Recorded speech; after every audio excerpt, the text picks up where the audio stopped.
भक्ती सावंत बोरकर आपलं स्वागत करते। आता पाहूयात बातम्या विस्तारानं। महिला सक्षमीकरण हा मानवाधिकाराचा मुख्य स्तंभ असल्याचं राष्ट्रपती द्रौपदी मुर्मू यांनी म्हटलं आहे।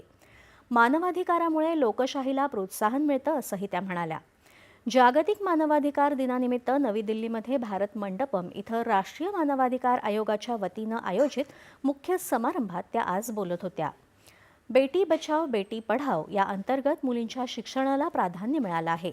सरकारच्या विविध योजनांमुळे महिलांच्या आर्थिक भागीदारी आणि आत्मनिर्भरतेला आणि सन्मानाला बळकटी मिळत असल्याबद्दल त्यांनी आनंद व्यक्त केला।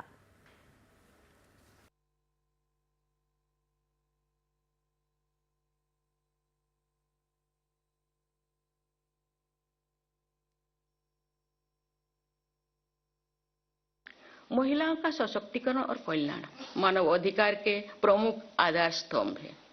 बेटी बचाओ बेटी पढ़ाओ अभियान के बेटियों की शिक्षा को बढ़ावा मिला है, विशेषकर उन क्षेत्रों में जहां बेटियों की संख्या कम है। मुझे ये देखकर प्रसन्नता होती है कि सरकार की अनेक प्रभावी योजनाओं के माध्यम से महिलाओं की आर्थिक भागीदारी, सम्मान और आत्मनिर्भरता को बल मिला है। मुझे ये जानकर प्रसन्नता है कि आयोग द्वारा सार्वजनिक स्थानों और कर्मस्थलों में महिलाओं की सुरक्षा के विषय पर सम्मेलन का आयोजन किया गया है। ऐसे सम्मेलनों में निकले निष्कर्ष महिलाओं की सुरक्षा और सशक्तिकरण की दिशा में महत्वपूर्ण सिद्ध हो सकते हैं।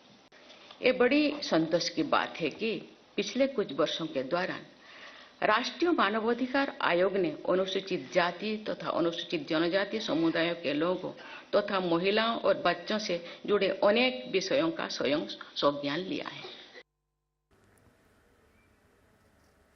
या परिषदेमध्ये राज्य मानवाधिकार आयोग, राष्ट्रीय आयोग, सरकार, नागरी समाज आणि शैक्षणिक क्षेत्रातील प्रतिनिधी उपस्थित आहेत।